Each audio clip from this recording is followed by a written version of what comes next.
So welcome again to Hope in Action, Connecting Self-Care with Collective Wellbeing.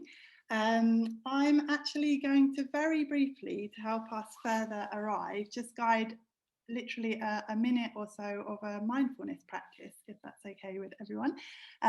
So this is just to help us ground, because we've all probably had busy days past, or we're in the middle of our busy days. So just inviting you to take literally just a minute or so to just tune into your body and how you're sitting at the moment. And just, if you'd like to, you can gently close your eyes, or even just simply lower your gaze slightly away from your screen and just take a few slightly deeper breaths, just to really give yourself a brief moment, a brief invitation to just pause and just notice what's going on for you right now, how you're feeling in your body and in your mind. Perhaps you're feeling quite busy and frenetic, or calm or excited. There's no kind of right or wrong answer, but just an invitation to take the opportunity to notice. And if you're sitting in a way that you can do so, maybe just feeling your feet on the ground, that kind of connection to the earth beneath you.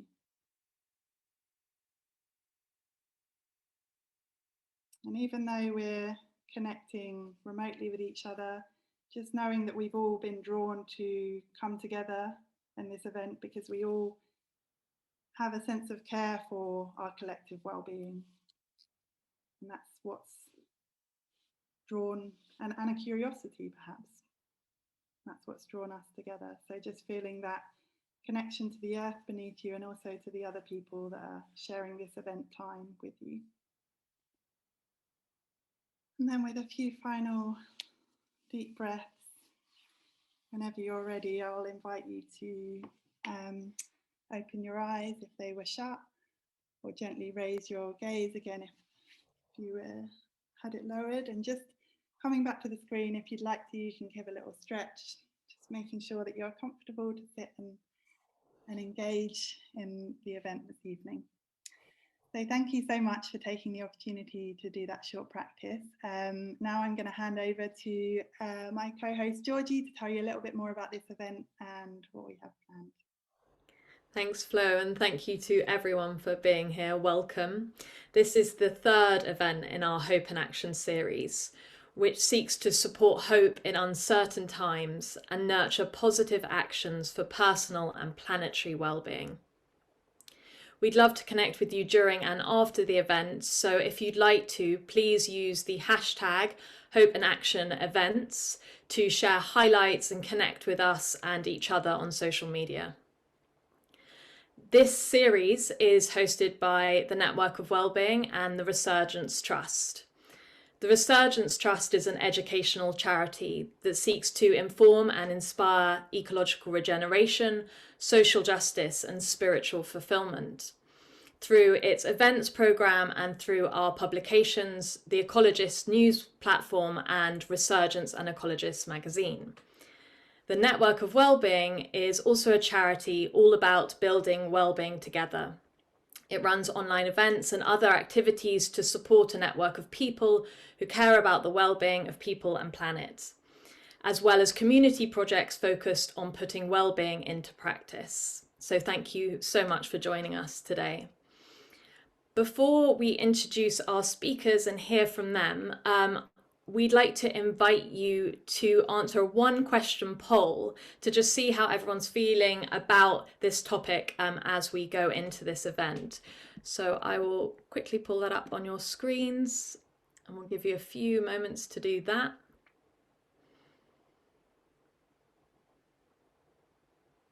Great, responses coming in, thank you. Oh, wait, oh yeah, there we go. I think it got stopped and now it's starting again, so I'll let that go again. So that's great. So far we've got about 80% saying that they see their personal well-being as connected to that of those around them and the planet. And then 22% yes, partly, and then 2% no, not really. So it's great to have an idea of that as we move into our talks from our speakers. So I'll hand you back to Flo, who will begin that part of the evening event. Thanks so much, Georgie, and thanks everyone for taking the time to answer that. Obviously, you're a certain audience that's chosen to come to this event, but it's still really interesting to kind of reflect on your connection to the questions that have brought us together this evening. So we've got three speakers that are going to share their views on this connection between self-care and collective well-being this evening.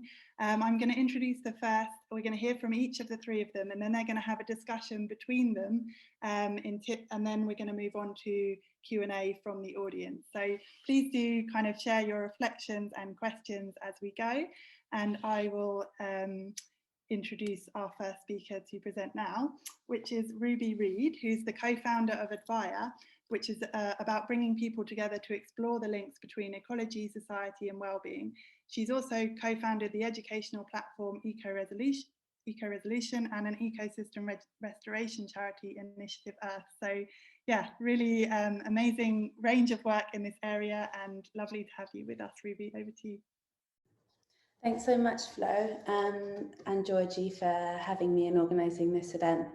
A topic that is really important right now, and I think increasingly important in so many people's lives in the wake of COVID, when our health of ourselves was never so dependent on those in our communities, and the more disadvantaged within our communities' health was made so apparent to us as well. And self-care as a concept can be very, very radical, because it implies an objective stepping back from a situation, assessing its impact and deciding on a necessary action to reduce harm. So that could be removing yourself entirely to create new behavioural patterns, or it could be assessing it, adapting it and returning to it in a way that supports resilience in your life as a whole. So as such, self-care is life-enabling and life-affirming. It recognises how we need to fill our cup so that we can be there for others around us. And it implies in that way a really radical transformation of a context for yourself as well as those around you. Some of the key figures associated with self-care are Audre Lorde and Bell Hooks. And they wrote about the need of women of colour to practice self-care to deal with daily racism, sexism, homophobia, class oppression. Audre Lorde is well known for, after being diagnosed with cancer for the second time, she said, "Caring for myself is not self-indulgence, it is self-preservation, and that is an act of political warfare." I'm sure many of us have come across that quote in recent years. And as a woman of colour, she uses the term self-care to counteract an oppressive system. And the term inherently relates to the health of her community, as through her own survival and self-preservation, she spreads a message that she's not submitting to a hostile system, and therefore empowers the people in the broader system, the broader community, to recognise their own needs, to come together to support one another, and also to value the revolutionary potential of that. So self-care reminds us that oppressed peoples are not disposable to a system, and it's a transformative act of naming our needs and trauma and supporting one another to meet those needs. And in that way, self-care has been used by activists, feminists, people of colour, LGBTQI+ communities, as well as people suffering in many other ways from a system that's not serving.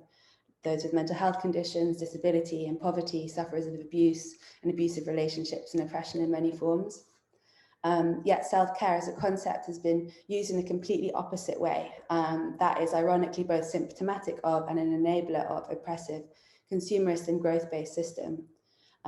Recently, the term community care went viral because of a tweet that included a quote by Nikita Valerio, which many may have come across again as well, which was, "Shouting self-care at people who actually need community care is how we fail people." And on the one hand, the fact that the concept of self-care is so key in the last decades in mainstream media indicates how our dominant system is so opposed to life-affirming principles. Now, even those with privilege can suffer within it. I was looking up statistics around depression, and the World Health Organization stated in 2019 that over 250 million people were affected by depression alone. And no doubt in the last 2 years, that figure will be increasing. And on the other hand, the fact that self-care has become so central in mainstream media also indicates how important the idea of the self is in our community, and the way that the self is manipulated by big business through advertising to fuel consumerism and to validate it. So it goes without saying that given the increasing role of the internet and digital platforms in our lives, digital media is the main form of advertising. And I'm sure many have watched The Social Dilemma and are aware of the narratives around data and surveillance as well. In 2024, I read that the USA is set to spend over 460 billion on digital advertising. And the online space is where most of us will have come across this concept of self-care, as it became such a central meme within social media. But in itself, self-care can be sleeping well and breathing well, to, on the other hand, buying memberships, going on expensive holidays around the world, stuff that just makes you feel good, quite opposite to that radical concept that Audre Lorde or Bell Hooks were talking about. Like we often see social media or Instagram posts with hashtag self-care alongside like an economic plan transaction or self-betterment, or like often it also implies a separation of yourself from community. On the other hand, it also can be used to promote a narrative that we have to find ways to cope with a system, often through personal betterment or increasing productivity, rather than looking at how we can transform the system. Out of curiosity, I was just looking on Instagram, like the top post for hashtag self-care, and I wrote it down. It says, look, tomorrow you will wake up and feel a bit better, a bit calmer. You're going to figure things out eventually. It doesn't all have to be done tonight. Take a deep breath, relax your shoulders and get some rest. You will manage. I just thought that was so interesting that was the top post on Instagram, and it's completely peddling this narrative that you're alone, you've just got to cope with the system. There's no critical thinking about it. And so then I looked up wellness as well, and hashtag wellness was a spa, a really expensive looking spa. And it says, sink deeply into relaxation at Ultimate Spa and Clinic. From chakra balancing massages to purifying facials, this is where your optimal well-being needs will be met. We have personalized solutions to meet all needs. So then again, it was just quite telling.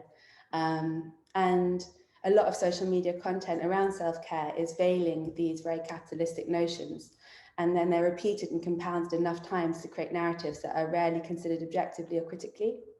So it becomes quite performative and metaphorical, rooted in a kind of self-indulgence, I said before, and very, very, very far away from the radical conceptualization of systemic transformation that's in those words that I read before. And many other radical concepts suffer the same separation from their meaning when put to the hands of clever marketing in a corporatized world, like carbon offsetting or green growth schemes that enable and then validate the same harmful system that they originally used to work against. And when used as this tool to support mass marketisation and consumerism, self-care loses its political impact. It stops us from leaning on our communities, creating spaces to come together or to strengthen one another, or to strategize ways to support each other's needs and desires, to collaborate. And it also stops us from having difficult conversations with ourselves, because we can avoid difficult situations because they might be stressful or difficult, and we can defend ourselves by saying it's self-care. So self-care is so important, but I think we have to really, really see it as intrinsically related to true well-being in the most deepest sense, like the well-being of our communities and our environments, and ourselves as just one small part within that whole, that bigger whole. It should be seen as it was intended, as a tool to resist pressure to conform, and to enable us to better support those around us. We should be challenged by it to look at our actions and see how our actions are aligned with our values and our principles, and to think about narratives that we are given and how true they are, and critically analyze and assess their impacts. So ultimately, I think there's a lot of hope for this concept of self-care changing. And as I mentioned before, in the times we're in now, it's just becoming more and more and more apparent. And there is increased media awareness and mainstream awareness around the implications of a lot of social media. So I think that's my time finished. But thank you so much. Thank you so much, Ruby. So much shared there for us to assimilate and work on and through. So thank you for all that wisdom. I will now introduce our next speaker, Alnoor Ladha, who is co-founded The Rules, a global network focused on changing the rules that create inequality, poverty, and climate change.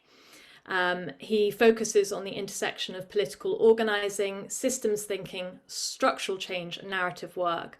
So thank you so much for being here today. Thanks for having me, Georgie. And yeah, I think maybe the place to start is context. Even in this discussion of self-care versus collective care, there's a broader context in which we're embedded. There's an old political adage that's often attributed to Antonio Gramsci, where he says, "We are prisoners of context in the absence of meaning." This was his sort of description of modernity. We are prisoners of context in the absence of meaning. So then the question becomes, well, how do we recontextualize and reorient so we better understand where to move from and what manner in which to proceed? And how do we resacralize meaning in post-enlightenment sense, right? Because meaning has been packaged and sold back to us as Abrahamic traditions or late stage capitalism or consumerism as salvation. And the word neoliberalism is often, when you use the word neoliberalism, people often cringe. It's why are we using this complex word, or it feels like a political word or something like that. And I'll just say a little bit about why it's critical that we understand how neoliberalism works. George Monbiot, the Guardian columnist, said, imagine being in a ration line in 1986 Soviet Russia, waiting for your daily bread, having your entire day organized around picking up your ration and not knowing the name of the economic operating system that put you in that line. That is the state most of us live in within the context of neoliberalism. We don't understand the oxygen that we are breathing, or disenabling us to breathe for many. And so it's important for a second to talk about what neoliberalism is. So it's not just an economic ideology or a political ideology, it's the theology. It's rooted in the belief that human beings are inherently selfish, inherently greedy, inherently violent, inherently competitive. Although we've had 30 years of social science that have proven this wrong, that we're actually highly contextual beings, this is still the ideology of the dominant culture. And within that is also the idea that the individual is the primary unit of matter. And you can widen your circle of empathy slightly. It might go to your family or your tribe or your nation state, but that's about it. And so self-choice becomes the only choice. And then those choices are mediated by capital, which is the arbiter of who's good and who's bad, right? Poor people have somehow failed, and rich people have an ahistorical stance on how they got that money. They're somehow successful and need to be emulated and all of that. And then the other kind of core aspect within neoliberalism is inherent hierarchies, whether that's patriarchy, classism, ableism, white supremacy. These are all embedded within the structure of capitalism itself, right? So I just give you an example, every dollar of wealth created, about 93 cents ends up in the hands of the top 1% after the multiplier. So by definition, wealth creation creates inequality and creates poverty. These are not externalities of the system, as economists like to say. These are the logical outcome of a set of rules. Every dollar of wealth created heats up the planet because we have a fossil fuel extractive based system. And so it doesn't matter if that money is made through carbon capture or green economy or social entrepreneurship or whatever, innovation, whatever excuse and alibi we use, we are all embedded in that system. And that is the context in which we're operating. And so the question of, well, where do we go from here? The first thing I'd say is that we have to understand the impoverishments of our time. We have to understand the socio-political, economic, cultural, religious system that is late-stage capitalism, with all of its sub-drivers: monotheism, monoculture, monotony,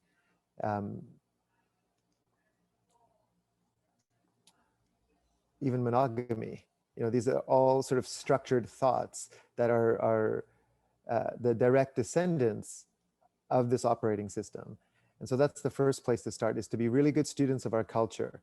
The way we spend time in contemplating spiritual books and going on Vipassana retreats and ayahuasca retreats, we need to spend a commensurate amount of time understanding how the global operating system works and what the consequences of our actions are, right? Just the sheer amount of calories it takes to prop up one Western life, and where those resources come from, namely extraction from the global south, extraction from the natural world.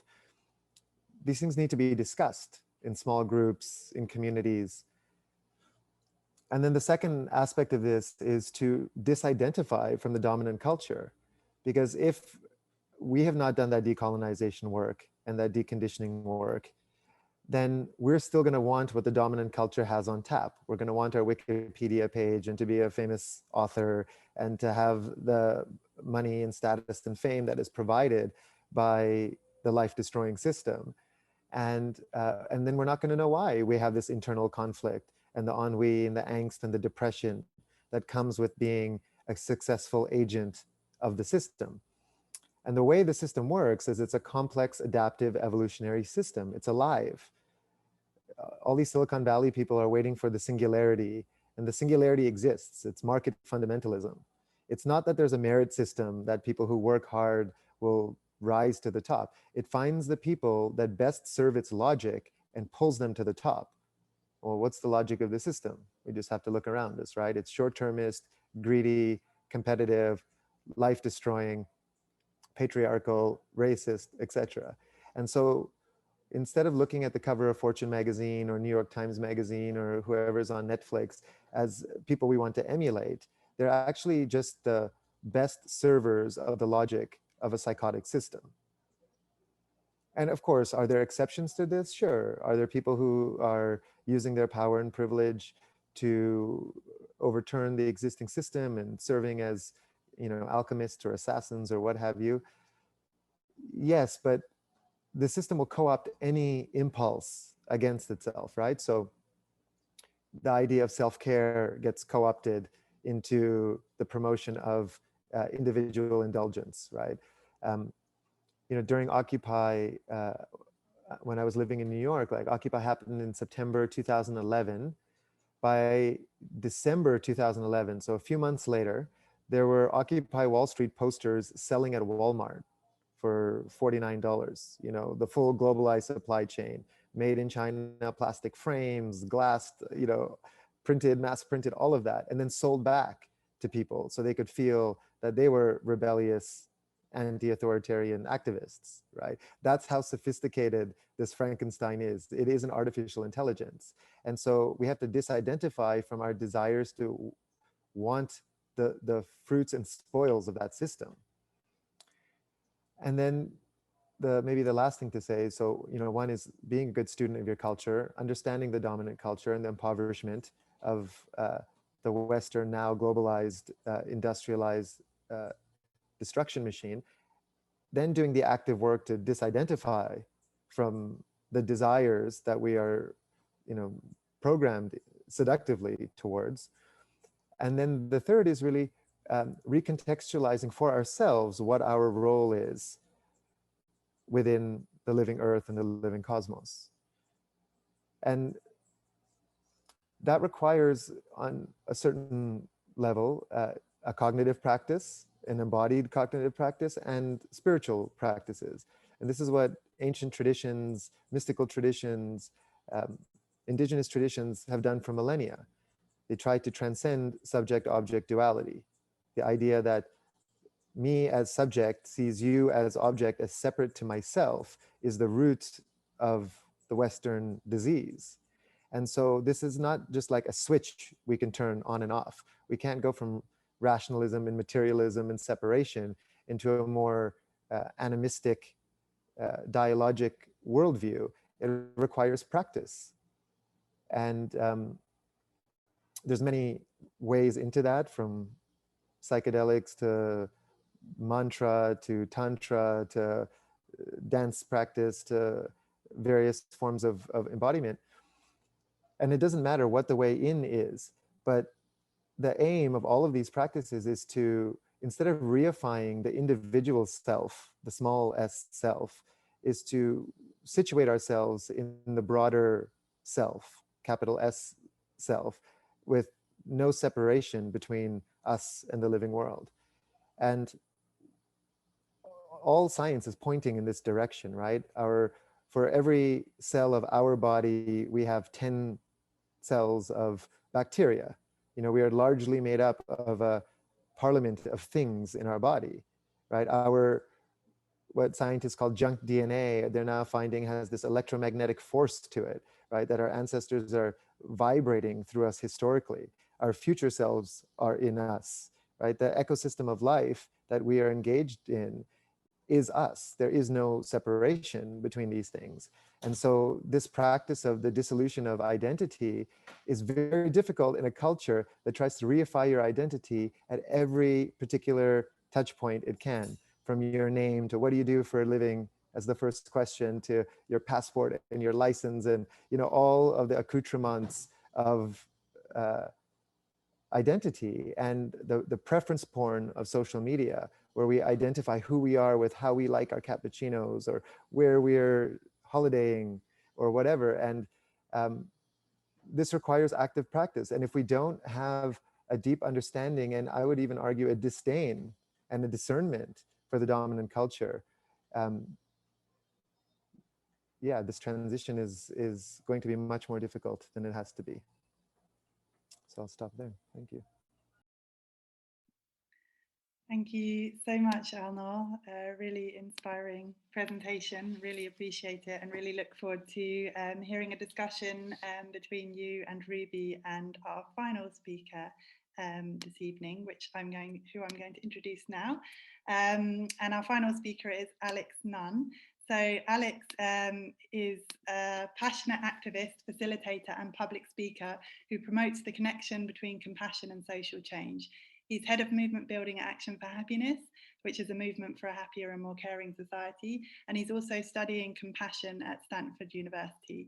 So really looking forward to hearing from Alex this evening. Alex, over to you. Super. My first act of self-care was to hide self-view. So I'm just seeing all of your faces. I want to start off just by giving huge props to Ruby and Alnoor. I'm feeling so inspired, and I feel like so much of what I wasn't sure how to cover or what to cover has just been covered in what you've said. And it leaves me in a slight ground of unknowing where to start. But I think what I'll pick up on is where Alnoor left off, which is practice. So yeah, for context, since I was about 12 years old, I've been suffering with long-term chronic fatigue. And it's been a real journey for me to look into what the sources of that are. Some of them are kind of biological, some, lack of exercise, diet, etc., perhaps have gone on that journey. But a big part of it is psychological. Now, some of that is my own personal trauma that I lived through kind of the circumstances of my life, particularly aspects of growing up. But something that really woke me up recently was having the opportunity to hear from a teacher, Thupten Jinpa, who is a former translator for the Dalai Lama. And he used the term casually when he was speaking, which was moral injury. I don't know how many of us have come across that term, but just hearing those words has been really transformative for me. The term comes from studies into kind of PTSD and soldiers, and I'm just going to start timing myself because I promised I would do that. Totally failed. So I don't know how many minutes I've spoken now. But anyway, this term moral injury.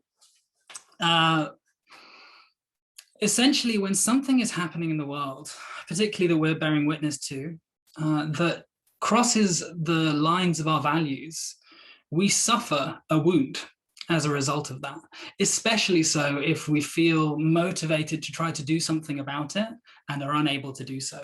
If we're like inhibited in our capacity to respond to something we know to be unjust, that is putting a pressure on us. What else is putting a pressure on us is, as we're in this kind of hyper stimulating information age where we're receiving, you know, photographs of refugees washing up on European beaches and rainforests across, forests across California and Australia, just absolutely devastated by fire. We're seeing these images in a way we never would have before. We're coming directly into contact with that suffering. And what that creates is what's called empathic distress. It's where you're resonating with that suffering, but it's just putting you into quite an agitated and uncomfortable state. Now, these two things together, I think, are really important. This sense of moral injury and the empathic distress we receive witnessing suffering in the world, because I don't think our culture does anything at all to really equip us to deal with those feelings. In fact, as Alnoor was like describing really perfectly, it's in fact found ways to co-opt those feelings and sell us instead suppressive measures, ways that we can distract ourselves with, like watching X Factor or some kind of competitive thing we might engage our minds on for a while, or some way of boosting our own sense of self and credibility. The problem with that, and you may have seen me scrambling to pull this quote off my wall earlier, but there's a quote here from J.J. Gross, which is that because emotional resonance happens near automatically, avoidance requires an effortful total suppression, blocking vital emotional insights and communication, and requiring effort that is physiologically taxing on our system, resulting in more, not less, exhaustion over time. So just to break that down, the act of suppressing the feelings of despair, of fear, of grief that come up for us as we witness the suffering in the world actually has a compound exhausting effect on us physiologically and psychologically. We're essentially being drained by not addressing the negative feelings we have in response to the world. However, as I said before, if you just enter into trying to witness more clearly what's happening in a way where you don't have a practice to hold that, you're likely to get yourself into one of two different situations. You get this kind of hypo response that I've just mentioned, which is where you kind of shut down and suppress and deny, or you get a hyper response where you're so activated that you'll either completely fizz out and burn out, or you'll feel a kind of chronic need to take action, that I've got to keep doing something, I've got to throw myself into something. And that sense of overcommitment often leads to burnout as well. What we're trying to get to is a middle way where we're neither over nor under stimulated by that stimulus. And we can enter into a kind of intimacy with the situation that we're witnessing.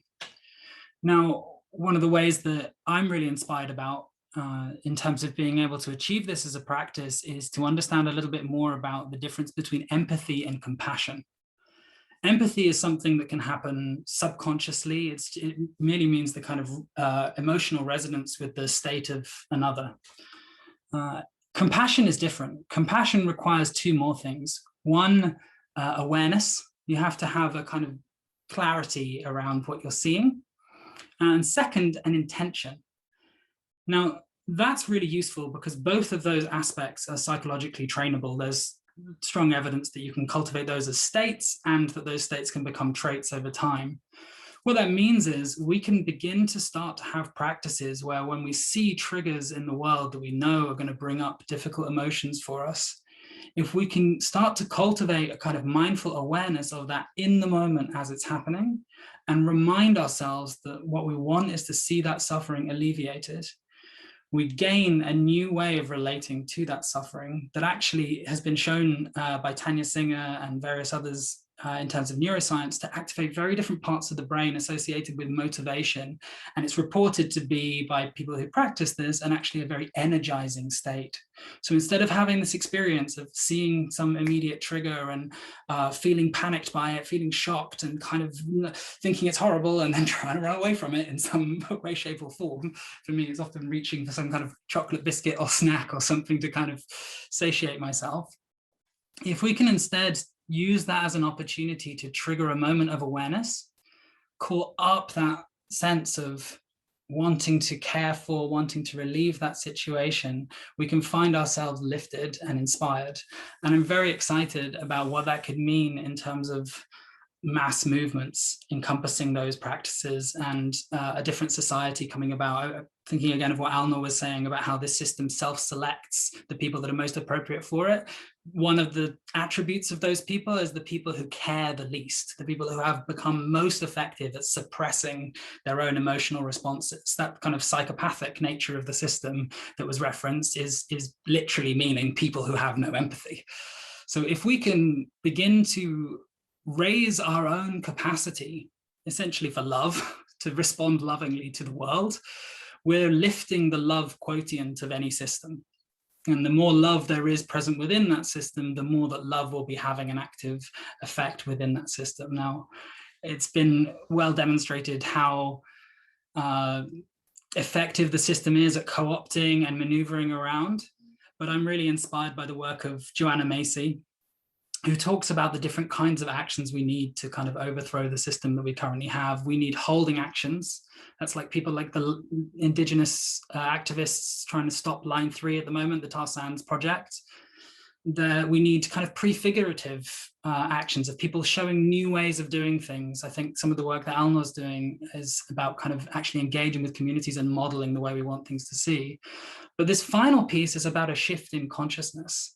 And that might sound like something dramatic and woo-woo and, you know, a bit kind of out there, but it's actually something very simple. It's about our own mental habits of how we respond to the world and what values we're able to cultivate and offer on a moment-by-moment basis. So I'm not sure, I'm probably running to time, but I'd just like to take one breath with you all. A simple practice I've been using whenever I try to notice that something's affecting me is just to follow the in-breath and the out-breath. And with the in-breath, as we breathe in, just acknowledge that this is suffering. This is suffering I am witnessing. And as we breathe out, just send towards that suffering situation whatever you feel might be of help. Sending that wish along with the breath.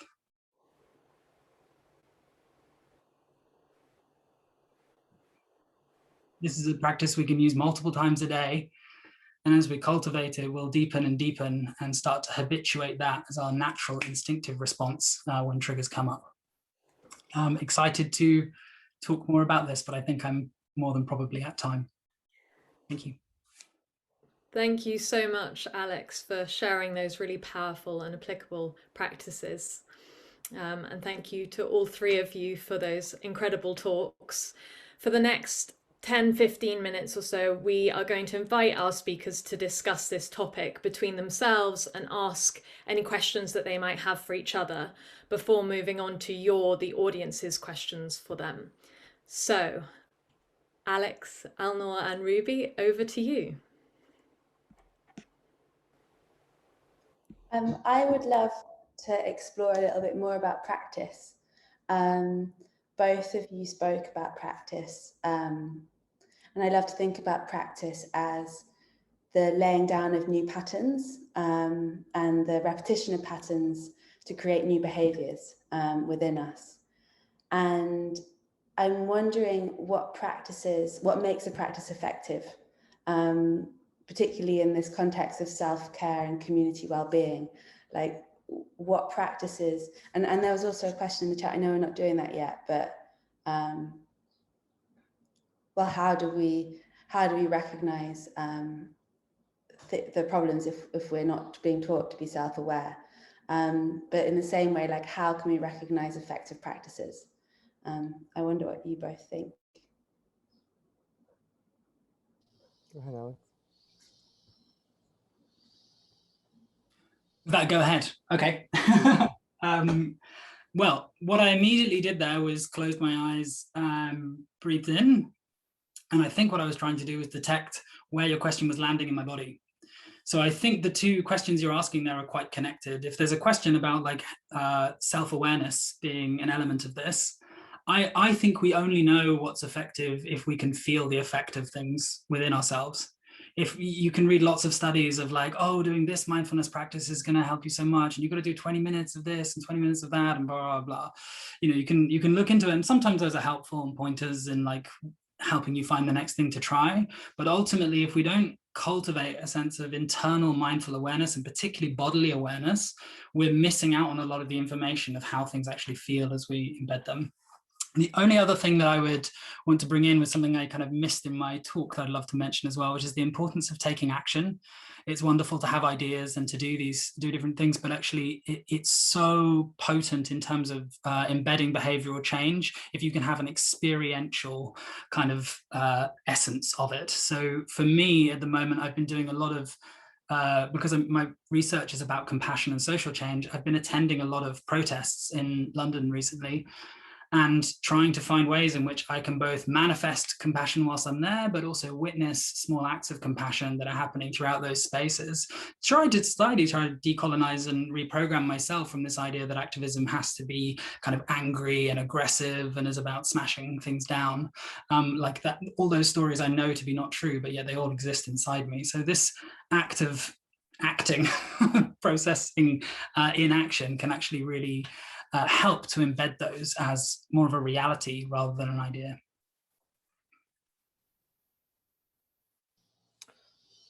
Yeah, I guess on the question of like efficacy and how do you know it works, very similar to Alex. Like I come from a mystical tradition, I come from a Sufi tradition, and you know, one of the first teachings in the oral tradition of our tribe is Allah is a metaphor, so God is a metaphor for the universe becoming self-aware through you. And so there is no objective reality outside of your subjective, somatic, embodied cognitive experience. And you know, another kind of Sufi line in the same canon of teaching is that dogma is simply fear concretized. So just because our ancestors did it a certain way and then established a certain set of dogmas and traditions and practices, they partly did that because they feared not being able to access that same place. But I hold different DNA and a different set of star ancestors and a different set of relational interactions with other beings and a completely different context, right? They didn't inherit a planet that was dying. They did not inherit a planet where they may be the last human beings left, or our children have the risk of being the last human beings left. Like that is a reality we exist in. And so I think a lot about how do I become more contextually sensitive and therefore contextually relevant? And that doesn't necessarily come from the mind. For example, a practice that we often do here in our community is anytime we're making a big life decision, we don't just think it through. We create an altar. We do, like in the Vedic tradition, they would call it puja. And it might be 10 days or a month, or I just came off a year puja. And so I create an altar and I put symbols on that altar of the elements and flowers and stones and water and fire, and I just sit in front of it and I ask, how do I best be in service to the mother and the collective unfolding that's happening right now? And for the duration of that puja, I don't make any decisions. I might journal after I do my half an hour of silence in the morning and night or whatever in front of the altar. And then only after that period is complete, where I'm asking for guidance, I'm asking for permission to a living, animate planet and cosmos, do I then move from that place of decision making.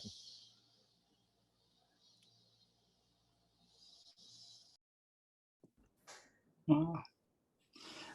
Ruby, I've got a question for you. I really liked what you kind of started with, invoking kind of Audre Lorde, and kind of, I had never thought to do that, to kind of embed the kind of historical context of self-care directly into that. I've always seen that as kind of an aside, but I love how you make that the core root. So I really appreciated you doing that. One of the things you mentioned in that was this kind of way in which self-care is inherently kind of a valuing of human life, and that it's kind of encouraging us to like place a value on human life, which I hadn't thought of either, which is beautiful. But you also mentioned how like self-care can start to influence the collective culture. And I'm wondering, in your work with Advaya, where you might have started to see like kind of tangible examples of like practices of self-care starting to have a real like beyond self impact. Well, I don't think they always do have an impact. I think, and that was kind of where my question around practice, what makes effective practice, was coming from. Because I think when we don't push our boundaries, we can stay in a very comfortable zone of just reinforcing the same beliefs that we already had. And our practices might just reinforce those over and over and over again. So I see effective practice as something that changes how we perceive our context, how we perceive the world, and then gradually our behaviors change in alignment with the practice that we're doing. And with regard to self-care, like if we are acting, if our self-care is coming from a place of wanting to create a situation or a context that is more favorable to life-affirming principles, which is like the health of oneself and the health of one's immediate environments, because you can't be healthy in a devastated environment, even if we think we might be able to, because we can create the context to alleviate the reality. But so then I think self-care does impact on community care. But we can think about a lot of yoga practice, for example, until recently was very, very inward focusing. And the big yoga studios across London were very consumerist based and very commercialized. And the whole narrative around yoga was around the physical form. And there was very little around the kind of philosophical backing of yoga as being something about a tool for how we live our lives and how we can support the flourishing of everybody outside of ourselves as well as ourselves. So I think that I don't think I've really answered your question, but I just was wanting to emphasize that I don't think it always does, and that we have to have the intention to push ourselves a little bit, so that we do impact on the community care as well. Oh, I think you've answered it perfectly, Ruby. What it makes me think, though, it brings me back to something you were mentioning, Alnoor, about this kind of almost like a wider sense of self, the true like kind of interconnected, Thich Nhat Hanh likes to call it, sense of interbeing, that is the kind of fabric of what we really are, but we kind of find ourselves situated within this kind of illusion of separate self. And I'm wondering, since you're talking, Ruby, about this kind of like how we can practice to expand those boundaries, I'm curious, Alnoor, with particularly with people you've worked with or that have come to your projects that have been like kind of not yet ready, not like coming to it already thinking and agreeing with that, but have come to a kind of realization of their own larger self, that kind of sense of interconnection that people might have experienced through kind of work that you've been doing. Yeah, it's you know, it's such a difficult thing, right? In so many ways, because it requires not only like a self-willingness, but often the willingness for your ancestors and your lineage to want to do that work as well. And there's an old Sufi story where there's a king in a Persian town, and he's gifted this brick of tea, like a puree type thing, you know, those discs of tea, from a Chinese emperor. And he believes it holds these magical properties, and every year there's like a parade where they pass the tea from one house to another and they all pray on it. And then this one man stands up and says, hey, you know, you guys are doing this all wrong. You're supposed to actually take this tea and put boiling hot water in it and sip it, and you know, it gives you relaxation and wisdom and whatever. And they hang him, right, because he's the heretic. And the king of this, you know, Persian city-state is like, why are you desecrating the holy tea? You know, we're all praying to this tea. And so he dies, and what they don't realize is his followers are secretly cultivating tea and drinking tea and having these sort of circles of consuming tea. And they get wiser and wiser, and one day the wisest of them stands up and says, we need to stop talking about the celestial drink, but serve it at our banquets. Those who taste it will know, and those who don't know don't deserve to be tea drinkers. And the sort of, you know, gist of it is, he goes on to his long discourse, and at the end he says, let's close the shop of argument and open the tea house of experience. Let's close the shop of argument and open the tea house of experience. And I feel in some ways there's a role for both, right? We can have the discourse on the importance of transcending identity, and it makes us more self-aware of how we're captured by ego, identity, the story of self, etc. And at the same time, you have to have that embodied experience and the willingness to want that experience. And what I find often is actually activists in the Global South and organizers, very similar to what you were saying, Alex, people who have been in the practice of giving themselves fully to something bigger than them, they achieve those states very quickly. And, you know, psychedelics play an important role. And often when we hold ceremonies here and we have elders come from Peru or other places, they knowing us and knowing our community of activists, they now have this preference of working with organizers and activists, because they say, you know, all these Westerners come and we give them so much medicine and we teach them all these practices, but their egos are so strong, the sense of identity is so strong that it's almost impossible to dissolve it, you know. And of course, there's always exceptions, and I think it does come to a willingness to go outside of the sort of traditional avenues. And the more entrained we are and the more indoctrinated we are in dominant culture, the more difficult it is. Which is why I say, like, be a good student of your culture, disidentify from that culture, and practice dissolution, practice animism. And maybe a question for you both, since my mic is unmuted. And it's related to something that was said in the chat box, I think, by Marjorie Lumet. This idea of judgment, right? And this idea of othering. And I have a particular perspective on it, but I'd love to hear both of your perspectives on how do you deal with that, especially Alex, you know, studying compassion and doing applied compassion work. How do you reconcile?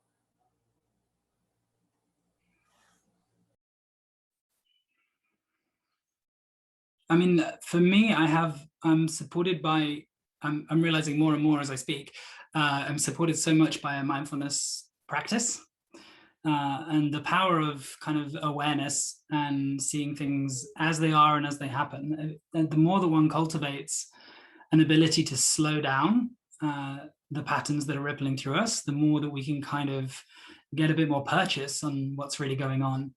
So I remember Sharon Salzberg talking about how shame is not a real emotion.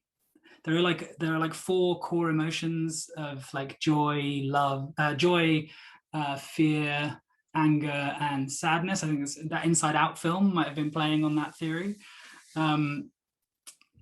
Shame is actually a kind of compound emotion that is taking place when a sense of narrativization and identity are interacting with a feeling. If one can slow down your responses, you can start to spot where the feeling is becoming a thought, and where that thought is becoming a perception, which is becoming then a reality, which is then triggering a further feeling. And those kind of loops and patterns that are taking place, that when sped up very quickly, are what we're simply calling shame. But it's actually a chain of different kind of psychological events that are happening. So if you can practice to slow that down, you have more of a chance of kind of interrupting it. Things like actually CBT and acceptance ACT therapy are a little bit about kind of interrupting the cognitive level of that, the like perceptual element. And I think there's some value in that work, but I personally think that we can kind of work that stuff out for ourselves if we just learn to slow down. That's it, Anya. Acceptance and commitment therapy. Thank you. I'm really touched by Marjorie's comment there, because I do completely agree that there's a kind of epidemic of othering going on, especially with increased time on with social media and the increased polarizing narratives that are occurring.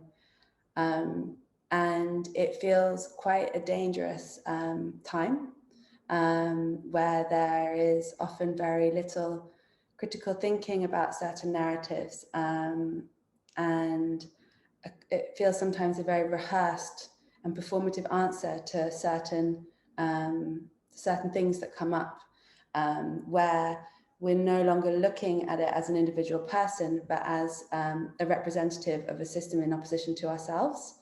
Whereas in actual fact, we are, the system isn't a person. It's not, and we shouldn't be seeing people as embodying of the system. Like the system is an economic system, it's a governmental system, and it supports some and it doesn't support others. And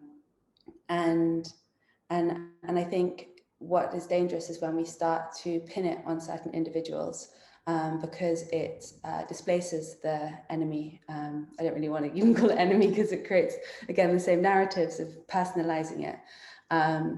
But I strongly agree that we need to try hard to change these narratives around othering. Cancel culture, I think we need to look at recognizing its important role, but also understanding where it doesn't serve. Yeah, I wonder what you think about the question. Yeah, maybe I have a slightly controversial take on it, which is, I think one of the things happening right now at large in culture is that we are being initiated into non-dualistic thought, right? Multiple, simultaneous, often competing worldviews are having to be internalized. And so we see this in all sorts of discussions, right? The poverty debate is like a good example, right? Where you have kind of the Bill Gates and Steven Pinker, the kind of new optimist agenda, right? The world is getting better. Everyone's got a microwave in their house, and GDP is going up, right? And then when you kind of look under the hood, you realize that they're just making up their poverty line numbers. You know, they're including like China and all their numbers, even though it's not the same policies that are creating their ability to uplift people out of poverty, et cetera, et cetera. Yeah, counting data before GDP existed, you know, all of that stuff, right? Because their felt experience is that the world is getting better. And of course, they have an interest in making us believe the world is getting better, because if the world is getting better, we just have to do more of the same, right? We just need to grow GDP a bit more. And of course, as I said, you know, 93 cents of every dollar ends up in the hands of the top 1%, what else are they going to say except grow the global economy more? So, and we're seeing it with even COVID, right? Some people, like Charles Eisenstein wrote this essay called The Coronation, right? And this is like a crowning for humanity. And then other people are like, you're not an essential worker and you don't know what it's like to be on the front line of this thing. And I remember Madonna getting all that slack, is getting a lot of heat from tweeting about COVID is the great equalizer and we're all in this together as she's taking pictures from her bathtub in her mansion, right? And so it's like subjective reality is multifolded, right? It's just like there's simultaneous realities happening for different people in their specific social, cultural location. And when it comes to judgment, I think part of being a good student of your culture is to understand the impoverishment of that culture and to understand who's benefiting from it, right? And so on a spiritual level, yes, there is a Donald Trump in all of us, and he archetypally represents the shadow of humanity. And on another level, Donald Trump is disproportionately benefiting from the existing system. Both are true simultaneously. It's okay for us to have that discernment, right? And I agree. For the right, one of the main tools right now to sow separation is disinformation and post-truth and all of that. And for the left, it's cancel culture and attacking people and identity politics, and it's just creating a further polarization, deeper bifurcation. And so I think it's actually really important to have a nuanced understanding of this and to be able to hold judgment without charge, to be able to understand that there are people who are disproportionately benefiting from the destruction of the planet and the impoverishment of the majority of the world. And simultaneously, they are aspects of us. And they are aspects of a broader system that we validate and reify every day through our decisions as consumers, as citizens, etc. So both are true. There's this old Ram Dass line where he says, the universe is perfect, including my desire to change it. That's non-dualistic thought, right? Like the kind of spiritual bypassing and spiritual communities want to say, well, everything is exactly as it should be. Well, that's very easy to say when we have shelter over our heads and eat food when we want to, etc.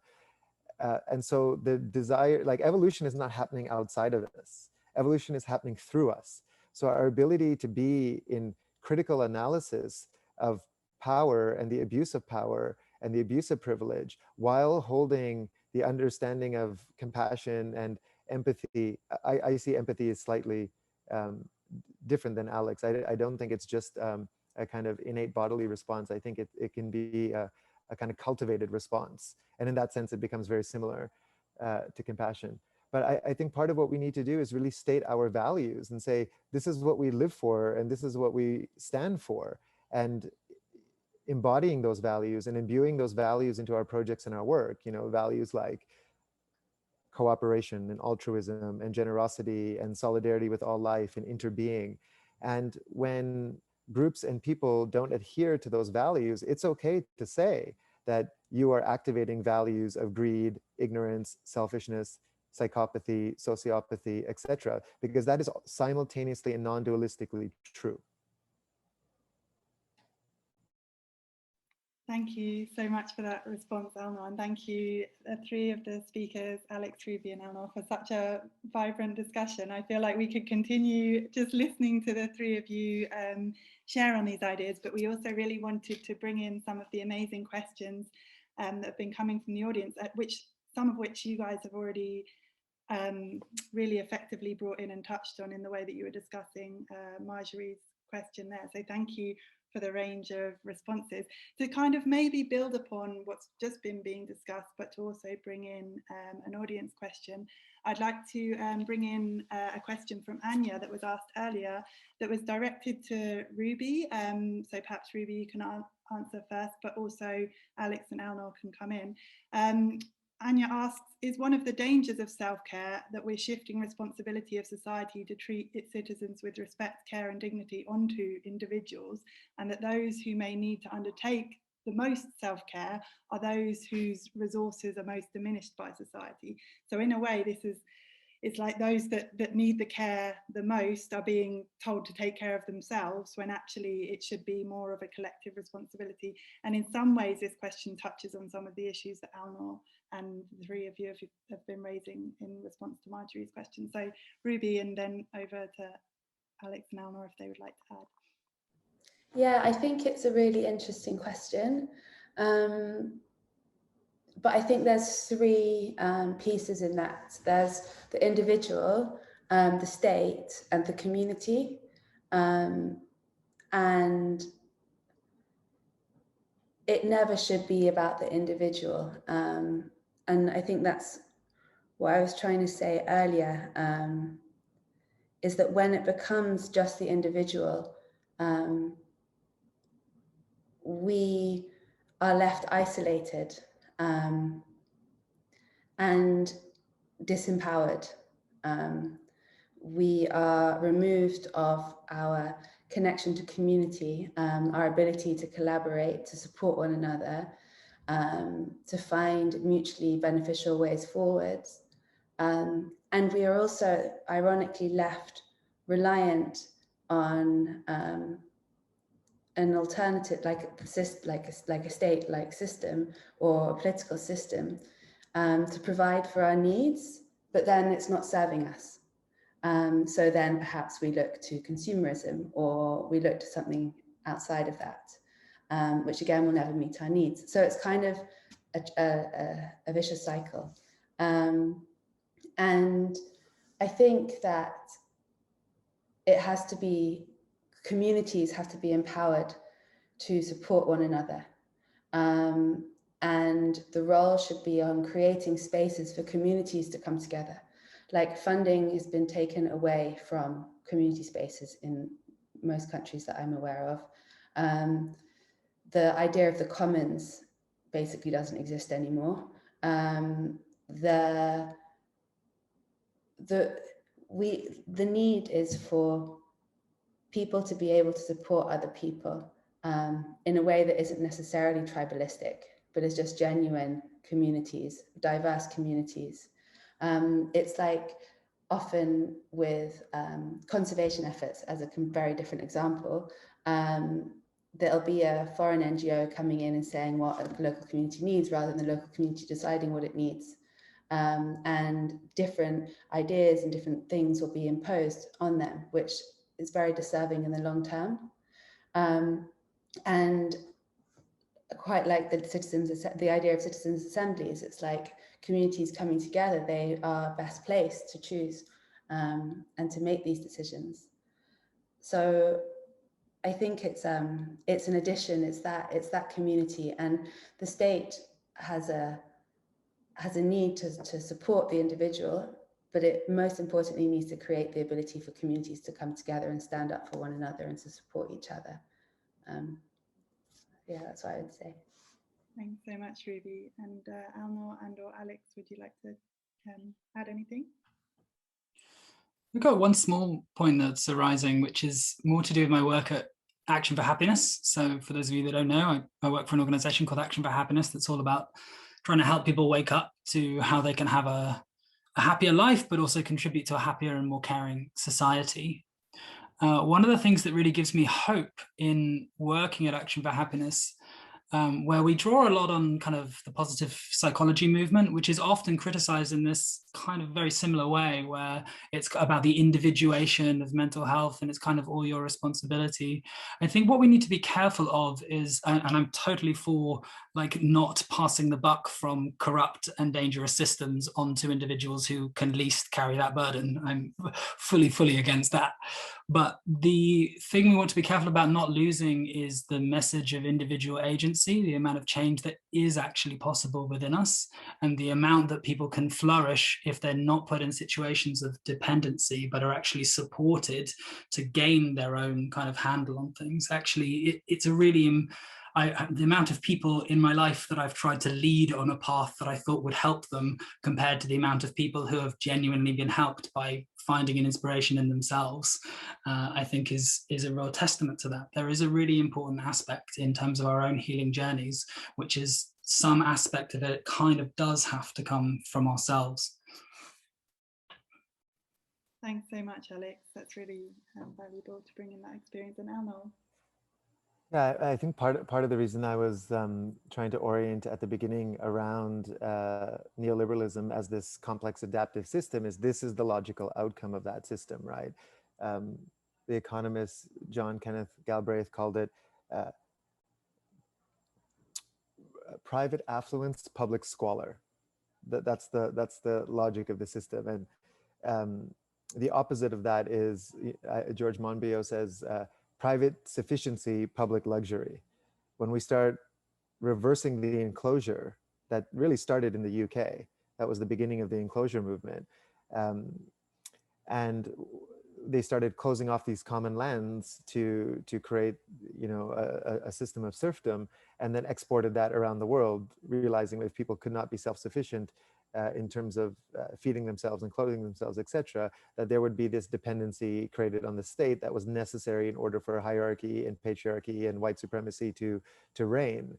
And so part of our task is to recommon land and be food sovereign and land sovereign and culturally sovereign and medicine sovereign and all of those things. And to sort of triangulate both Alex and Ruby, there is a sort of cultural context in which we're born that is sort of bereft of spiritual meaning, right? And to acknowledge that we live in a culture that is not an intact culture, it's not an intact tribal system, there is no initiation, there is no death of the ego and the small self in service to the broader community.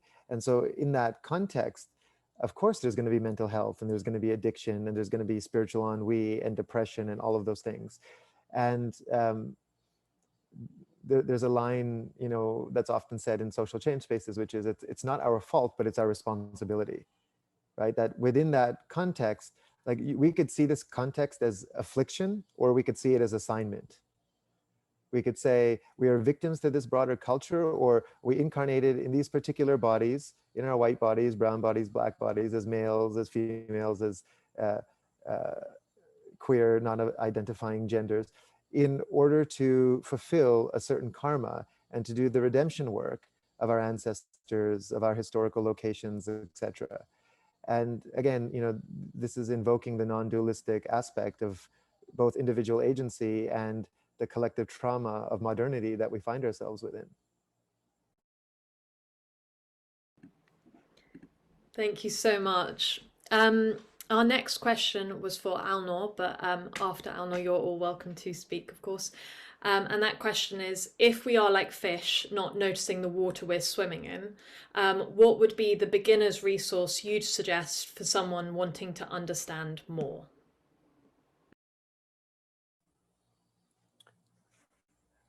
And in some ways, this is a question around like, how do we be good students of our culture? And I've said a bit, but I think one of the key aspects is to actually spend time in contemplation about how the broader system is affecting you directly, and somatically, where are those thought forms living in your body, right? And so what are some of the dominant thought forms of the existing system? Control, victimhood, entitlement, right? These things are not just byproducts of capitalism, right? Commodification, commodifying another, transactionalization, turning everything into some kind of financial accounting. These things are all happening to us on a daily basis, right?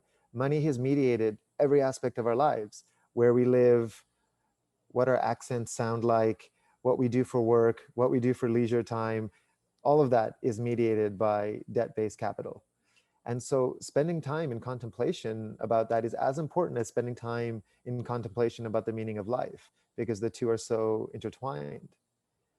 I'd also say creating dyads and triads and small groups of people in which you discuss these things, where you read books and watch films and are in a kind of decolonization practice with a small group of, ideally diverse people, so we could hear different perspectives of what it is like to be embodied in other bodies, in other genders, in other ethnicities, etc. And then, I'd also say this practice of transcending dualism and transcending subject-object, by any means necessary, whatever works for you, whether that's fasting or psychedelics or yoga or whatever, is that in ancient and tribal cultures and traditions, this was the dominant practice. This was the aim of life, was to get to that state where there was no you, so you could return to unity consciousness or Allah or whatever you want to call it. And if we're lucky, we might spend 1 weekend a month doing that. For most people, it's probably 1 week a year or whatever. And so there's infinite ways into this, but part of it is just reorienting your commitment to that work and to break the live, work, die cycle of capitalist modernity. Thank you, Alnoor. Ruby or Alex, would you like to add to that?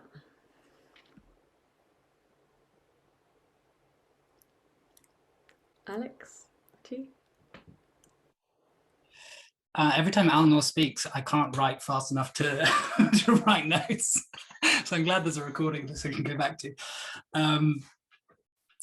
Something that's coming up for me, and I also saw a question in the list about kind of the somatic experience. I was connecting into there, and what Alnoor was saying was just an experience I had today, actually, with the anxiety that was coming up about speaking on this talk, and to prepare, to not prepare, what to do. And fortunately, I had to take some things to the post office, and doing a little clear kind of task was something good to occupy my mind. But happened to be right next to the park. And going into the park, being among trees, breathing the air, smelling the grass, I had some deer come straight beside me and actually come really, really close. And I got to witness their whole physicality as they stand up on their rear legs to kind of bite leaves down from an oak tree. I have a strong feeling that one of the quickest ways to undo the conditioning that forces us up into our heads and into our conceptual minds is to just go and spend time in nature, because it awakens the much fuller and richer capacity of our full sensory experience. And aspects like climbing a tree or climbing over something or walking up a hill get us much more in touch with the reality of our bodies. I think one of the aspects of our, well, we know that sitting is the new smoking, as they like to say, but one of the problems of this is that we've become so disassociated from the body generally. And that actually, as soon as the body needs to be of use, as soon as you have to do something, you can experience the body in a very different way. You're no longer going out for a run or going out for a walk. You're trying to kind of explore or engage in the natural world around you, and your body is naturally responding to those needs. Then you have an opportunity to be a witness and to be a sensator of that experience. I think that can be quite a quick way to help us kind of break through the frame. Thanks so much, Alex and Alnoor and Ruby, and for all of three of you for picking up in your responses so many of the questions that have been asked. We're going to have to slowly start drawing this event to a close now, and unfortunately we haven't had time to get to everybody's questions, but you guys have also expertly pulled out key points that have been being raised in the chat. And I know that there's been a really vibrant chat discussion where lots of resources and links have been shared, particularly by Alnoor, so thank you so much, and we'll make sure to save that and send around all of the links and resources after this event. I just before we kind of share our final kind of closing announcements as organisers, just wanted to offer an opportunity for any last words or reflections from each of our speakers about any calls to action that you guys might have, any invitations or any just reflections on the experience of being part of this evening. So that's just an open and brief invitation for anyone, for each of you. So Alex, I'm looking at you unmuted, so I'll hand over to you first. Well, I'm really appreciating how deftly you've done that, Flo, because I slightly asked for an opportunity to mention something. Flo, I slightly torpedoed your camouflaging of that. As was mentioned, I am currently on this course at Stanford where I'm getting the amazing opportunity with the Center for Compassion and Altruism Research to do a kind of year-long engaged practice and study. And I'm in the process of developing the kind of flow of my project within this kind of capstone project, and actually speaking here today is one kind of step, an experimental step on that journey. One thing I'd really love to do is to have more conversations, particularly one-to-one conversations about this theme and about aspects that have resonated with people. So I've created a little kind of Google form that I think Flo can share out in the email afterwards. And I'm going to open up a few slots in my diary. And if you feel moved to, if there's some aspect of this you'd like to keep the conversation on, it would be really supportive to me if you'd reach out and we could have a time to speak. So it'll be diary dependent, I'm sure, for everybody. But yeah, I'd be really keen to continue this conversation. Thank you, Alex. I've put the link in the chat and we'll include it in the follow-up email as well. Ruby, would you like to go next? Yeah, thank you so much for having me. I just wanted to lead on from what Alex was talking about, getting outside in nature. To finish with, I don't have anything to promote as such at the moment, which is nice. But I think it's also about finding what gives us joy, and whether that's time in nature or whether it is time connecting to our family or to friends in our community, or lying in bed and breathing. It's like identifying what it is that gives us joy and what doesn't, what is harmful and what isn't harmful, and creating spaces to increase that sense of joy in our lives through doing more of those things that enable it to happen in the first place, and through creating the space for it to happen with others as well.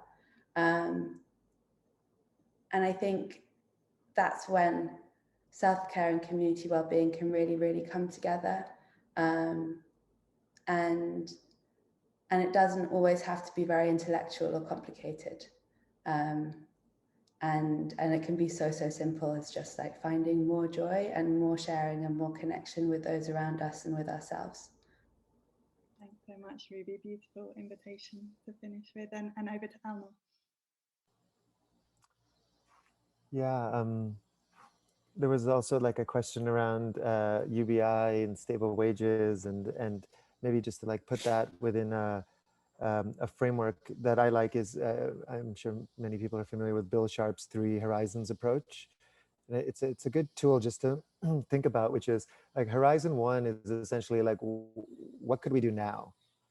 And UBI and changing land rights and indigenous stewardship of the commons and a shorter work week and wealth taxes and all of those things fit in Horizon 1. And then Horizon 2 is more, what are the pathways to create the emergent post-capitalist futures?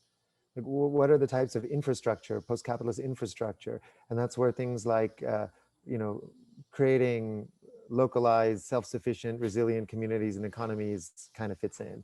And then Horizon 3 is, what are those adjacent possible futures that are emergent that we can't know? And, maybe the role for that is envisioning work and prayer work and all of that. And then another kind of 3-part system to think about is, there's the work that needs to be done at the individual level. And that's the embodiment work and the practices we were talking about. There's the work that needs to be done at the community level, and that can also be the dyads and the triads we talked about, like actively creating embodied cultures that are anti-racist and anti-patriarchal and anti-imperialist and all of those things. And then there's the work at the superstructural level, like changing the rules of the global economy and system. And this is not something that just activists do, right? This is a requirement of being a citizen of our times. And when Alex was talking about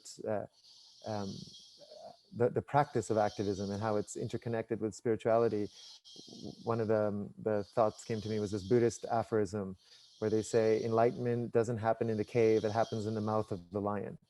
It's in the midst of the chaos, it's in the midst of that practice, it's in the midst of the Kali Yuga, the Anthropocene, this period we're in right now, in which that spiritual embodiment gets manifested and tested and refined and cultivated. Yeah, so, and thank you to Alex and to Ruby and Flo and Georgie and Resurgence team and the NOW team and for hosting us. And thank you to all of you. It's been an incredible gathering, and we're so grateful to our speakers and also our audience. I'd just like to say I really hope that you will come to another Hope in Action event in autumn when we return with this series. In the meantime, we hope you'll join some of the Resurgence events coming up. Network of Wellbeing are taking a break for summer. And on Monday, we have a trinity of talks titled Reimagining Our World. And we'll begin with a talk from Rob Hopkins, who is the founder of the Transition Network. And then the following week, we'll be joined by peace pilgrim, former monk and lifelong activist Satish Kumar, who founded Resurgence and also the Network of Wellbeing. And then finally, in the last week, we'll hear from the soul-stirring Claire Dubois, founder of Tree Sisters. So we really hope you'll join that trinity, which will explore how radical and rapid change is possible when we ignite the power of our collective imagination and harness it for the well-being of people and planet. Apart from that, that's everything from us. Thank you again for joining us. It's been an incredible gathering and we hope to see you again soon. So thank you so much, everyone. And thank you for being here. Thanks to all our speakers and thanks to our audience as well. It's been a really wonderful evening. Take care and hope to see you at future events.